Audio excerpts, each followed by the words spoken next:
Hey everyone, today we're diving into one of the darkest and most mysterious vampire bloodlines in Vampire the Masquerade, the Baali. They're often whispered about, sometimes dismissed as myth, but their story is as real as it gets in the world of darkness. Whether you're a longtime fan or brand new to the lore, this episode will guide you through who the Baali are, where they came from, and where they're going next. Let's go all the way back, far beyond the medieval nights, back to the earliest days of vampire society. Two brothers, Nergal and Moloch, discovered the burial grounds of an ancient tribe known as the First People. They fed on these ancient corpses, learning their true names and unlocking knowledge that allowed them to command demons. But there was a cost. Their bloodline was tainted forever, giving them a corrupted aura that repels other vampires. Nergal's ambitions soon led him to try summoning a plague demon, Namtaru, hoping it would hide the Baali's cursed aura from their enemies. Moloch betrayed his brother by leaking the ritual to other clans. A battle followed, the demon and Nergal were destroyed, and the Baali were nearly wiped out. Moloch alone survived, taking the name Baal Hammon and leading the remnants of the clan into hiding. Because of that origin, most vampires think Baali worship demons. It's more complicated. Baali are anti-theistic. They don't worship demons, they make deals with them.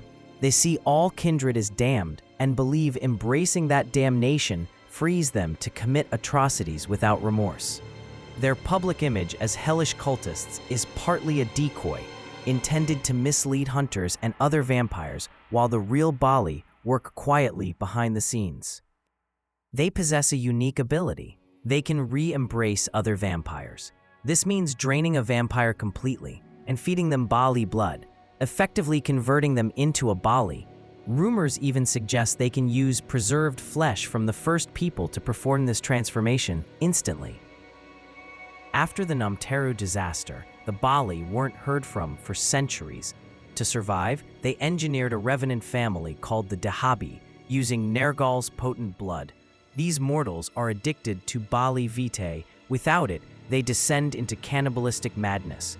The Baali use the Dahabi as spies, cult leaders, and sacrificial victims. In the Middle Ages, a powerful Baali named Azaniel infiltrated the Catholic Church. She aligned with La Sombra vampires to form a heretical sect called the Angelus Ader, or Black Angels. When the Baali resurfaced later, they reclaimed this group by converting the La Sombra members into Baali, or replacing them, demonstrating their long-game approach to corruption and control. One reason the Baali inspire so much fear is their association with historic disasters.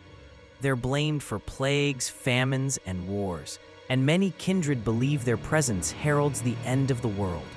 Whether or not they actually caused these catastrophes is uncertain. Sometimes they just show up to revel in the chaos. Modern Baali are incredibly secretive, embedding themselves in occult movements, corrupt corporations, and religious institutions. Because their aura repels other vampires, they often use proxies or masquerade as members of other clans. In the 21st century, Baali numbers remain low. They rely on subterfuge, using the Dahabi and other cultists as intermediaries. They maintain grimoires filled with true names and infernal rituals, and continue to use their re-embrace ability to spread their lineage selectively. To their minds, other clans are hypocritical. They condemn demon deals while practicing their own forms of blood sorcery.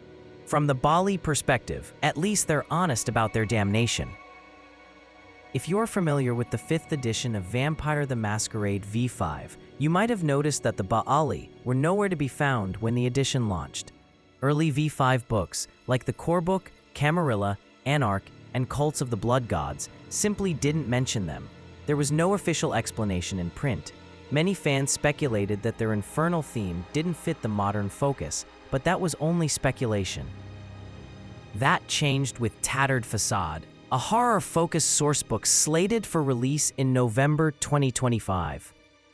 The official description from Paradox's VTM wiki tells us that the book will introduce new monsters, including the shape-shifting ghoul and soulless Baali. The wording suggests these Baali aren't a traditional bloodline, but something more monstrous. Perhaps vampires whose souls are entirely subsumed by demons. Specific mechanics and story details remain unreleased, but this marks the first official return of the Baali in V5. The Baali occupy a unique niche in Vampire the Masquerade. They're not just evil for evil's sake, they're a cautionary tale about embracing damnation, making deals with powers you don't fully understand, and the cost of unchecked ambition.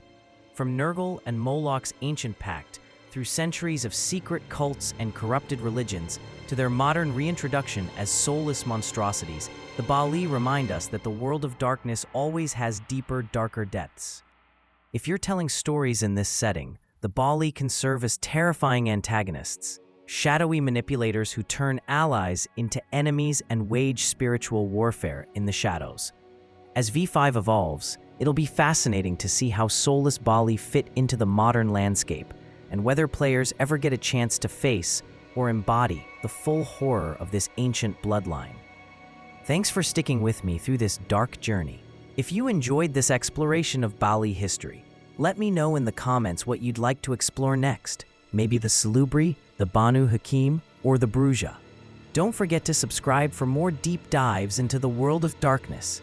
Until next time, keep your eyes on the shadows and beware of the demons lurking within.